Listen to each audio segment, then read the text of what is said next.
Gary Vaynerchuk, and this wildly handsome man next to me is Zubin. I'll let him introduce himself. Welcome to another episode of Coffee and Commerce. Zubin's been holding it down while I've been running around the last couple episodes, and today we're together and we're answering questions from the community. So if you want a question, please use hashtag coffee and commerce or coffee commerce. Let's just do it that way. Dustin will look for the questions on Twitter specifically. We also see all the comments here on the right side. Zubin, why don't you give this weekend, I'm gonna open a glass of wine actually while you give the weekly update of things that you're seeing in the e-commerce world, and let's get to the questions. Let's do it. Welcome, everyone. So as Gary mentioned, really excited to be with you guys today. We've got let's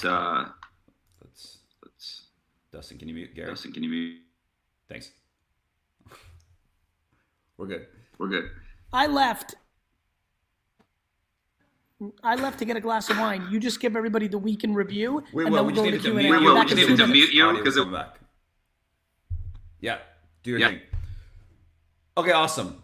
So week in review. I'm Zubin Mowlavi, the president of VaynerCommerce. Our focus is on sustainable growth for our clients. So a lot of what we look for in terms of how we work, how we think, etc., isn't as much about looking back at what's worked and what is kind of like look back windows. Those are important, but the way we really focus our efforts is on directional impact. So what we're looking for are trends for our clients, trends that you guys should be looking for as well. One of the things that's really interesting is everybody's talking about obviously e-commerce, and with what's happened with the COVID pandemic, more people are ordering things online, and how is that going to be, how will that continue? Will it be sustainable, etc.? We're seeing some really early indication of that directionally, that not only is it going to be consistent, it's also going to be growing even further in certain sectors. One of the interesting things that one of our clients shared with us today, it's a report from Numerator. And it's a really interesting report. And this is like taking a look back at the last 3 years, not only just the last 3 months, but the fact that there are certain categories like liquid hand soap, hand and body lotion, shampoo, conditioner, toothpaste, all those CPG categories that are booming right now. When Numerator looked at them over the last 3 years, what they realized is that once somebody buys online, they tend to continue purchasing online and not going back to retail. So one of the things I just want to talk to you about is, again, the fact that this isn't a fad. This is like the internet, obviously. This is just going to continue. And the more you get integrated online, the more you look at it as another channel and kind of integrate it into your entire omni-channel strategy, the better off you are. And then one of the more encouraging things for all of you that are starting new brands out there and to really push hard at this point, were to go to the study that indicated that 55% of Americans have purchased online, had purchased items online from websites and retailers they'd never heard about over the last 3 months. So it's like prime opportunity right now to launch a brand, get it out there, and put a ton of effort in terms of building that brand community, because people are out there looking for new brands to engage with. I agree. I was listening to the far majority of that, so that was good. Awesome. Let's get into questions. I mean, everybody knows where I stand on e-commerce. Like, you know, there's so much opportunity. Obviously, it's we started VaynerCommerce. That's why I bought Zubin's company. We're excited for you all to be here. Let's answer some questions. All right, Jonathan Atlas asks, what do you think will happen to the retail space? From my perspective, retail will stay. I think lease prices are going to have to come down. I think that retailers are going to have to innovate to make it experience-based or access-based over time. But I think the retail landscape will look pretty similar in more than people realize, other than the economics will be different. So the stores will be less busy. We will need them to innovate for that less traffic, thus affecting the owners of the real estate on lease prices. You'll see companies go out of business. New companies will emerge paying new price points for their square footage. And I think you'll see innovation around the reason for the retail place to exist, more experiential, more access. Thoughts, Zubin? Yeah, if you guys want further proof of Gary's ability to kind of foresee these things, we talked about this months ago in terms of retail and curbside pickup. And Gary was talking about how that's really going to morph the retail industry. Business Insider just came out with a report recently that part of the surge in terms of e-commerce revenue and sales over the last few months is attributable to curbside pickup. And so that's just growing. Again, it's consumer behavior, right? Like, yes, retail is shifting, retail is changing. Those retail stores are still going to be there. It's just how you engage as a consumer with them is going to shift. I think that's right. All right. So Tamara Scarlett asks, what are your thoughts around the Walmart and Shopify partnership? Your thoughts, Zubin? So I think it's further proof that if you're going to be selling online, you've got to take a look at Shopify, right? Like we've worked with all sorts of e-commerce platforms. The reason why we leaned into Shopify 5 years ago was because they offered the ability to sell on multiple channels. I mean, you want to be where your consumer is, and then you want to be able to manage it all in one place. I think this Walmart Shopify partnership is going to not only be good for Shopify, but also for Walmart as well, because so many of these online retailers, like black boxes, you don't get any info out of it. Now, to be able to sell your Shopify products directly on there, sell it on Facebook, etc., now you're omnichannel. Yeah, I think it's a good move for both companies. I think that, Amazon's such a beast player in this game, and, that partnership makes a lot of sense. I have not haven't double clicked into that partnership enough to give a great answer, but I think what Mark Lurie's doing at Walmart, the former Jet.com executive, and obviously I'm a huge fan of what Shopify is doing. It's one of the reasons I was so attracted to Zubin's business, because they were so heavy in that ecosystem. This has fruitful ingredients. It's kind of like now it depends on who's going to cook the partnership. Like I always think about business in the same way I think about cooking a meal. If you give me the greatest ingredients in the world, the best foie gras, the best sea urchin, the caviar, the best lettuce, like I'm not going to produce something so remarkable. You give a great chef something with tier 2 ingredients, she's going to make something all time. And if God willing, you give the best chef the best ingredients, now you get into 3-star Michelin life. And so I like the ingredients of this deal. I don't have the knowledge of who's cooking it, but if that person or team is extremely strong, it has incredible potential. Thanks, Gary. All right, next question. So while we're waiting for that next question, one of the things, there we go. Real Sergio 211. What do you think about freelancer marketplaces such as Fiverr or Upwork? I have a different point of view than a lot of creatives on this. A lot of creatives get mad at me for liking these places because they think it brings down the price. And I'm like, that's nice. It's called supply and demand. Like, if there's somebody that wants to make something and sell something, like you can't decide what the market wants or what the market offers. People are deploying their privilege on other people who, for $10, making a logo really matters for them. And so, I'm a fan of those marketplaces because I think it services a need. And that's how I see it. Yeah, I would just add to that to say that, this is happening all over the place. It's happening in music with Splice. It's happening in multiple industries. And it's not a matter of, for the creatives, it's a matter of leveraging that as well and seeing where you can differentiate yourself. If you're going to charge 10 times more, 20 times more, what is the impact of that creative? And that's really where I think you start to rethink the position of creative in all this. I think that's right. Let's keep this moving. I like this. John Marchetti asks, how does this market change e-commerce as a service versus selling a traditional product? Zubin, you have a thought on that? I don't have the full context of how he's asking this. You? I don't either. Hey, John Jay, see if you can get back in, or Dustin, if you can get John on here. I'm not against that, or we can get him on the next Coffee and Commerce, and we'll get him to physically ask the question, because I don't fully understand what he's saying. Let's keep it going. So Raymond Huang, what's your view on PayPal's new policy on resale items and protection for sellers?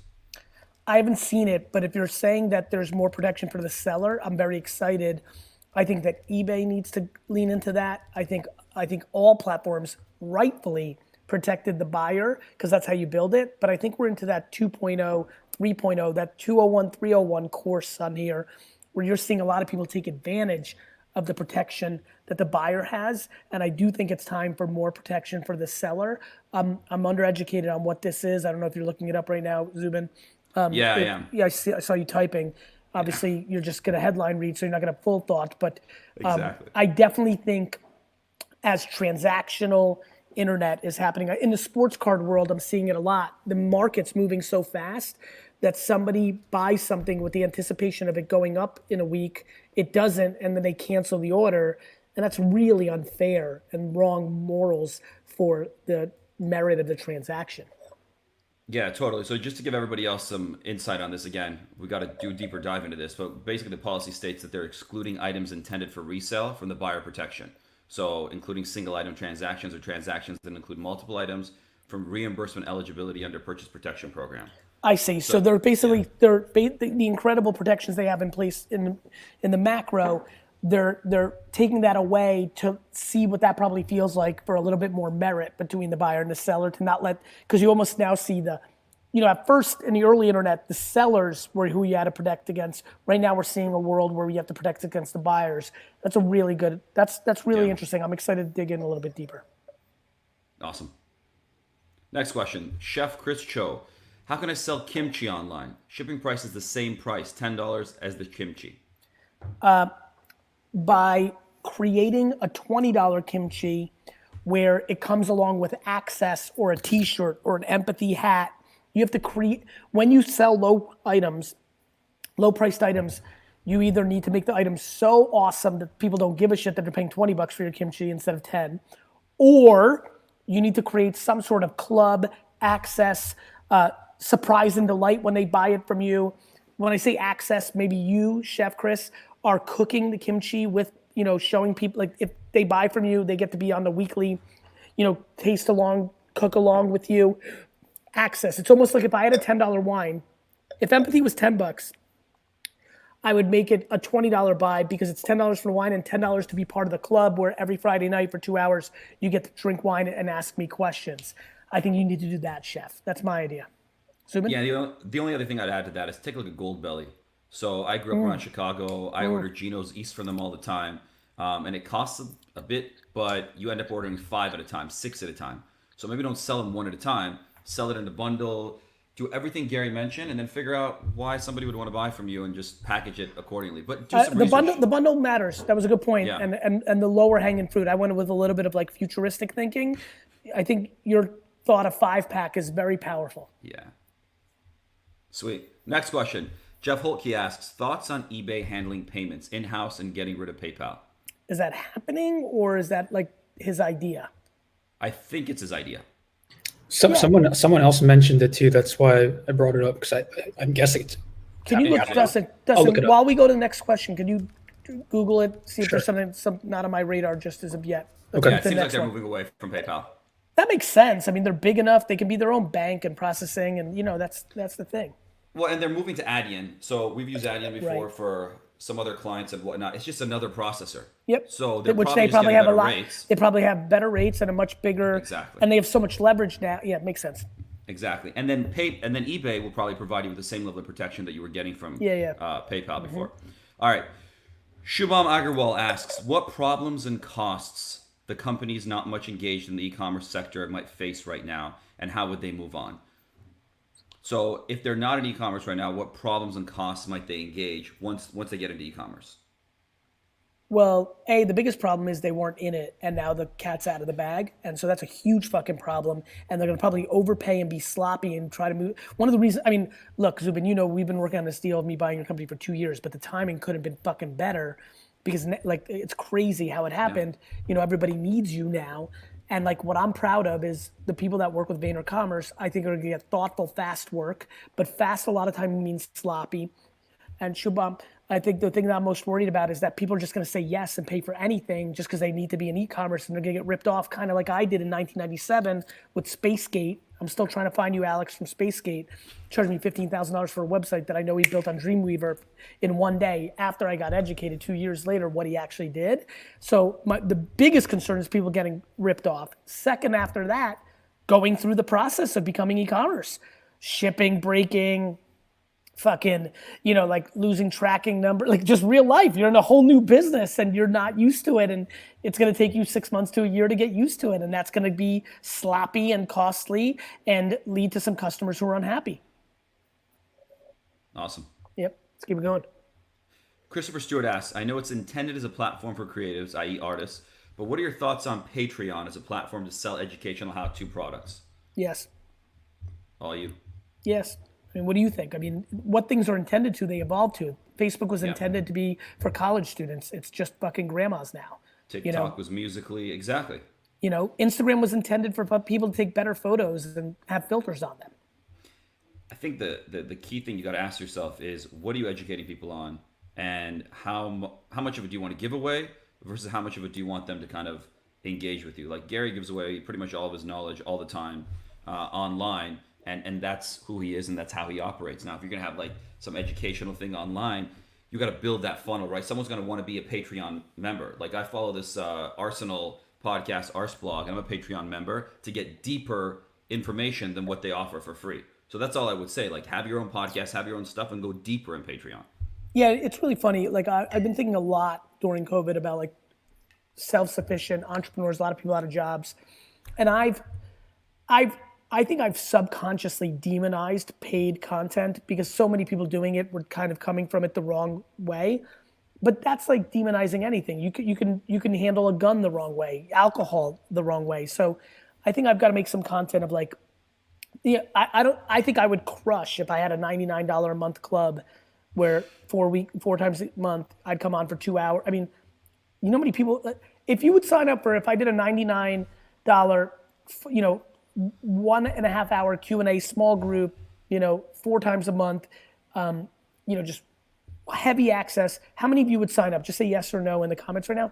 Like, I'm not going to do that, but I think for a lot of people, that's a great business because they can get 100 people and that would be a big, big deal, and that would really help them sustain. And once you build up credibility and you would do it, and so, Totally.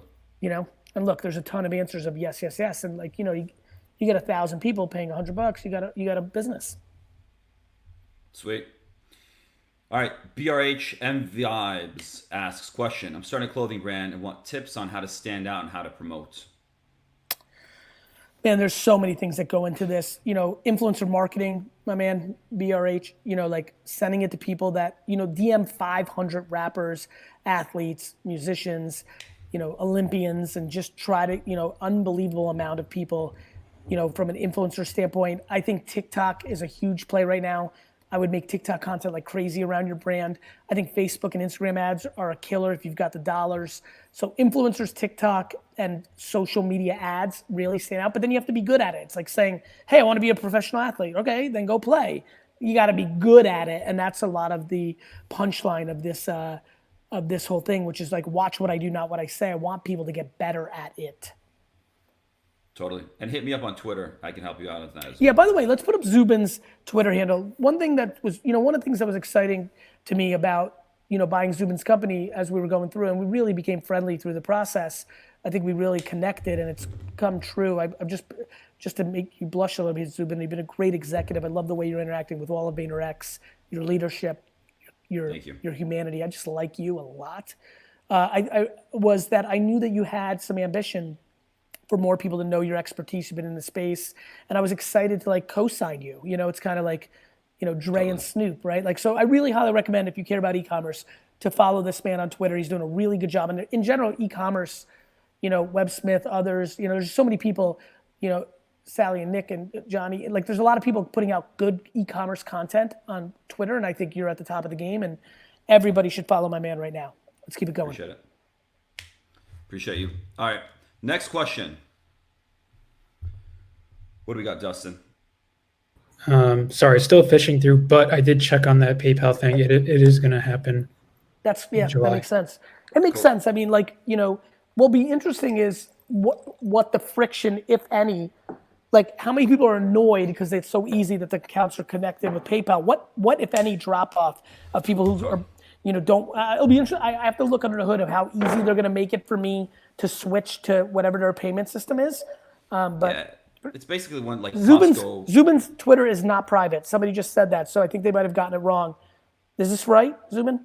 The way we have it? Right. Yep. Yeah, so I think my friend, whoever left that comment, I think you might have typed it in wrong. So I'll just go to a question that I see right now from Val VR. What would be a great strategy to relaunch a brand on Amazon and Shopify in a semi-competitive niche and stay top of the game? Look, I think it's all about marketing.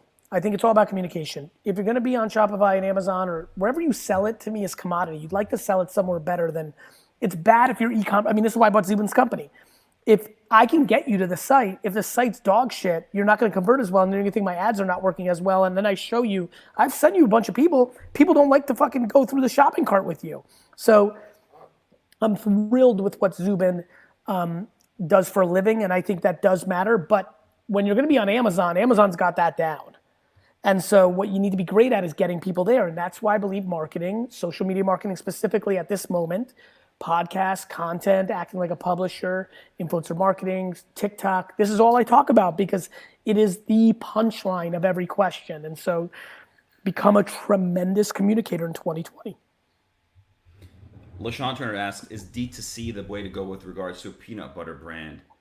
One thing I just want to comment on with that Please. is something really interesting that we're seeing with a lot of our clients is you basically had retail before and you had online, and we're kind of promoting both of those spaces for them. But what's interesting are the Instacarts of the world, the delivery service providers. So getting your peanut butter brand into online, obviously into national retail is big. It's going to take some time to get there. But if you can grow it with D2C, get your following there, and then start putting it into local stores, run some ads, not only ads that just go online and buy, but like Instacart ads, like start promoting it there. Because when people are buying peanut butter online at the local store and they're getting Instacart to deliver it, you want them to think of yours. Yeah. Cool. Yeah. All right. One Can Two asks, will websites ever be built via voice command apps? That's cool. Zubin, what do you think? I think websites will definitely be used via voice command apps, and Alexa's kind of leading the force on that end.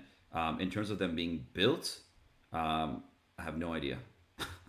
Yeah, I think being built So through voice. Yeah, I mean, I think you're talking about decades, but I'd be surprised if they didn't.